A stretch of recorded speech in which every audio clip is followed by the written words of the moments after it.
할렐루야, 즐거운 주일 아침입니다. 우리 옆에 계신 분에게 이렇게 축복하면 좋겠습니다. 당신은 선한 일을 하도록 창조되었습니다. 네, 우리 뒤에 계신 분들한테도 한번 인사할까요? 당신은 선한 일을 하도록 창조되었습니다. 아멘, 아멘. 우리는 그리스도 안에서 한 가족입니다. 우리 가족은 선한 일을 하도록 주님께 부름받았습니다. 우리 오늘 말씀의 실제 함께 나누도록 하겠습니다. 제목이었죠? 우리 제목 다시 한번 고백하겠습니다. 선한 일을 하도록 창조되었습니다. 이는 우리가 계속 같이 읽겠습니다. 이는 우리가 하나님이 친히 손으로 지으신 작품, 그분의 걸작품으로 그리스도 예수 안에서 재창조되었으며 새로이 태어났으니 그분이 미리 마련하신 길을 밟도록 우리를 위해 예정하신 사전에 계획하신 선한 일을 하며 그 안에서 걷게 그분이 미리 배열하시고 준비하신 좋은 삶을 우리가 살게 하심이다. 에베소서 2장 10절 말씀입니다. 예컨대 아이폰이 애플사가 만든 솜씨나 제품이듯이 당신 역시 하나님의 솜씨이며 작품임을 아셨습니까? 잠시 그 부분에 대해 생각해 봅시다. 당신은 하나님이 지으신 작품입니다. 하나님이 당신을 지으셨습니다. 그분은 당신에게 그분의 상표를 붙이셨는데 그분이 지으신 것 중에 완벽하지 않은 것은 없습니다. 그 말은 당신이 완전하며 모든 면에서 탁월하다는 뜻입니다. 하나님은 당신을 병들고 가난하며 별 볼 일 없는 존재로 창조하지 않으셨습니다. 그분은 당신이 선한 일을 하고 선한 삶을 살도록 지으셨습니다.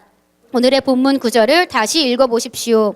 이는 우리가 하나님이 친히 손으로 지으신 작품, 그분의 걸작품으로 그리스도 예수 안에서 재창조되었으며 새로이 태어났으니 그분이 미리 마련하신 길을 밟도록 우리를 위해 예정하신 사전에 계획하신 선한 일을 하며 그 안에서 걷게 그분이 미리 배열하시고 준비하신 좋은 삶을 우리가 살게 하심이다.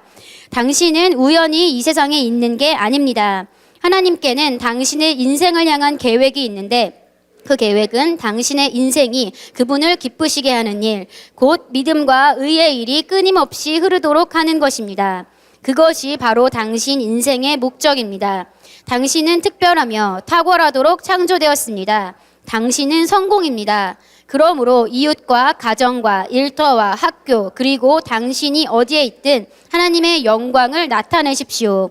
담대하게 복음을 전하십시오. 병자를 고치고 귀신들을 쫓아내며 나병 환자를 깨끗하게 하고 죽은 자들을 살리십시오. 당신이 오늘 하나님의 영광을 운반하는 자요. 그분의 영광의 광채이며 그분의 의의 아이콘이자 각종 지혜와 은혜를 나누어 주는 자입니다. 할렐루야. 아멘. 네, 우리는 선한 일을 하도록 창조되었습니다. 저희가 이 복음을 얘기하면서 그리스도와 공동 상속자가 되었고 또 우리가 그리스도와 동일시된 것을 강조합니다. 우리가 예수님과 공동 상속자가 됨으로 말미암아 우리는 그분으로부터 아버지로부터 너무나 놀라운 축복들을 이미 받았습니다. 질병을 제어할 수 있는 치유를 받았고 신성한 건강을 받았습니다. 또 가난하지 않고 부유할 수 있는 특권을 받았습니다. 그리고 억압받지 않고 자유로울 수 있는 선택권을 우리가 받았습니다. 정말 이렇게 아름다운 삶, 이런 놀라운 삶, 그리고 이렇게 영광스러운 삶으로 주님께서 우리를 부르셨는데 주님은 우리를 부른 목적이 있으십니다. 사모님께서 수요예배 때 한번 그런 말씀을 하셨습니다. 너무나 완벽하신 하나님께서 이 세상이 얼마나 불완전한지 아신데 그럼에도 불구하고 그분이 정말 사랑하는 우리를 이 땅에 남겨놓으셨다면 그것은 뭔가 이유가 있는 거라고, 그것은 무언가 목적이 있는 거라고 말씀하셨습니다. 우리가 예수님을 믿고 하나님의 자녀가 된 순간 우리의 영은 새롭게 거듭납니다. 그리고 그 순간 천국으로 들어갈 수 있는 티켓을 얻게 됩니다.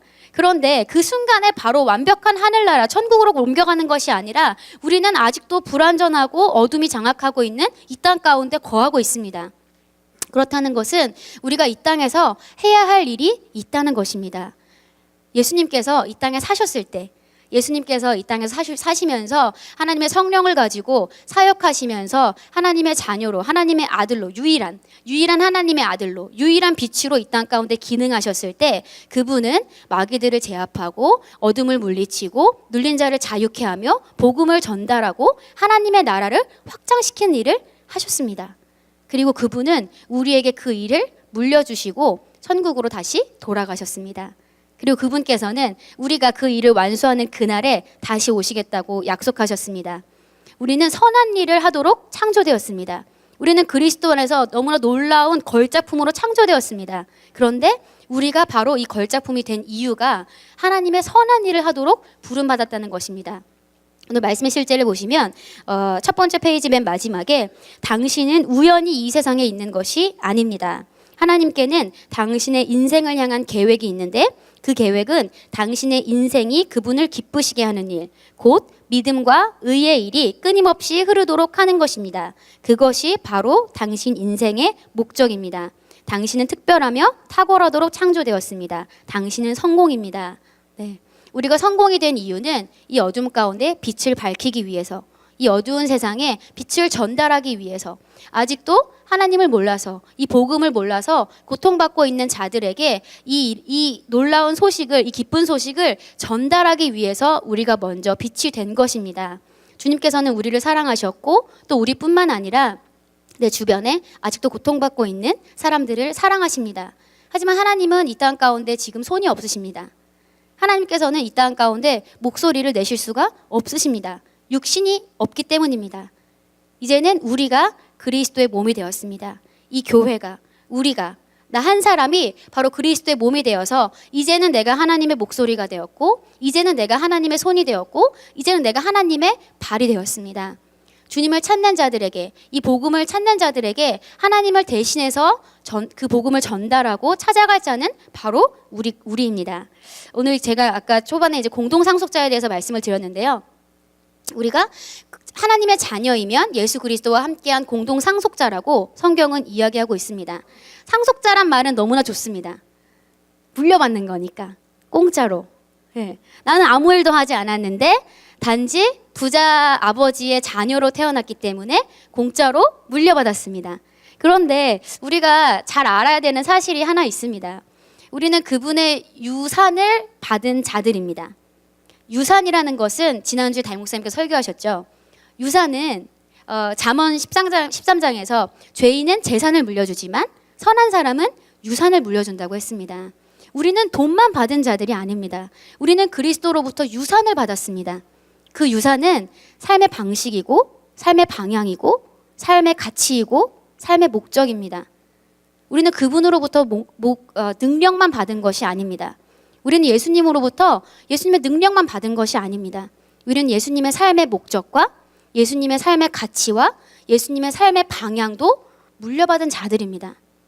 여러분, 이것을 예수님과 동일시하실 때 여러분의 삶의 목적과 여러분의 삶의 방향과 여러분의 삶의 가치에서 그 우선순위를 예수님과 동일시하실 때 여러분 안에 있는 그리스도는 더 풍성하고 폭발적으로 나타날 것입니다. 제가 그런 생각이 들더라고요. 우리가 치유를 얻기 위해서 아니면 내 재정적인 상황을 돌파하기 위해서 이 고백 기도집을 가지고 재정 분야가 막 달았습니다. 그 페이지만. 아니면 치유 페이지만 막 달았어요. 거기만 계속 봐가지고. 이렇게 그냥 고백 기도집을 놓으면은 거기가 자동적으로 펼쳐져요. 거기만 펼치니까. 근데 그거는 이제 저희가 막 능력을 나타내려고 이쪽 바퀴를 막 굴리는 거예요. 바퀴가 두 개가 있으면 한쪽 바퀴를 막 굴려요. 능력을 나타내려고. 치유가 나타내야 되니까. 부여가 나타나야 되니까. 그런데 여기가 이 한쪽 바퀴가 능력이라면 이 한쪽 바퀴는 삶의 방향이고 삶의 목적입니다. 예수님의 능력과 예수님의 삶의 목적. 근데 이 한쪽 바퀴는 가만히 있습니다. 근데 이쪽 바퀴만 막 굴리려고 하는 거예요. 그럼 앞으로 갈 수가 없겠죠. 근데 아니면은 거꾸로 갈 수도 있겠어요. 이쪽 바퀴를. 난 전혀 이걸 나눠주는 삶은 관심이 없고 나와 내 가족과 내 자녀만 잘 되는 것에 관심이 있다면 우리는 지금 이 바퀴를 반대로 돌리고 있는 것입니다. 능력은 나타내려고 막 돌리고 있는데 방향과 목적이 반대 방향으로 돌아가고 있다면 자동차라고 할 수 있겠죠? 이 자동차는 앞으로 나아갈 수가 없습니다. 이 자동차가 앞으로 나아가기 위해서는 능력과 같은 방향으로 내 목적과 내 가치와 내 삶의 방향을 예수님과 같이 일치시키셔야 됩니다. 바로 이것이 우리가 선한 일을 하도록 창조되었다는 것입니다. 이것이 저희가 기존 교회에서는 너무나 부담으로 들리실 수도 있겠습니다. 그러면 내가 영혼을 몇 명을 구원하고 당장 그 몇 명을 숫자로 생각하시지 마시고 여러분 삶의 목적과 여러분 삶의 방향을 오늘 이 순간 결단하시는 겁니다. 나는 이 땅에 하나님의 나라를 확장하기 위해 존재한다. 나는 선한 일을 하기 위해 부름받았다. 나는 예수 그리스도의 삶의 목적과 예수 그리스도의 삶의 방향과 일치하는 삶을 사는 그리스도인이다. 네. 우리가 그리스도인입니다. 그리스도인이세요, 여러분은. 그리스도인이라는 것은 여러분 안에 그리스도를 모시고 그 그리스도를 나타내는 자들을 말합니다. 근데 이 그리스도는 인격체이기 때문에 능력만 가지고 오신 것이 아니라 그분의 삶의 방향과 목적이 있습니다. 우리가 이 두 바퀴를 일치시킬 때 한쪽 바퀴는 너무나 잘 맞춰 계실 거예요. 능력을 나타내는 거에 있어서 나타나지 않기 원하시는 분들은 아무도 없으실 것입니다. 네, 그렇다고 하신다면 오늘 이 말씀의 실제를 보시면서 이 말씀을 보시면서 우리가 나머지 한쪽 내가 정말 예수님의 삶의 방향과 예수님의 삶의 목적과 나의 삶의 목적과 나의 삶의 방향이 얼마나 일치하는지 손해보시는 것이 아닙니다.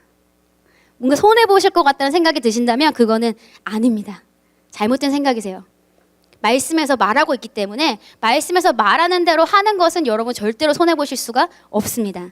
그렇기 때문에 오늘 이 시간에 저와 여러분이 함께 정말 나는 선한 일을 하도록 창조받았고 내 삶의 목적과 내 삶의 방향을 그리스도와 함께 일치시키겠다라고 결단하는 시간 되시면 좋겠습니다. 우리 함께 기도하겠습니다. 저는 하나님의 영광을 드러내는 예정된 길을 걷고 있습니다. 저는 성공입니다. 제 삶은 하나님의 영광을 위한 것이므로 하는 모든 일에서 하나님을 기쁘시게 하고 그분의 의를 낳고 나타냅니다. 예수 이름으로 기도합니다. 아멘.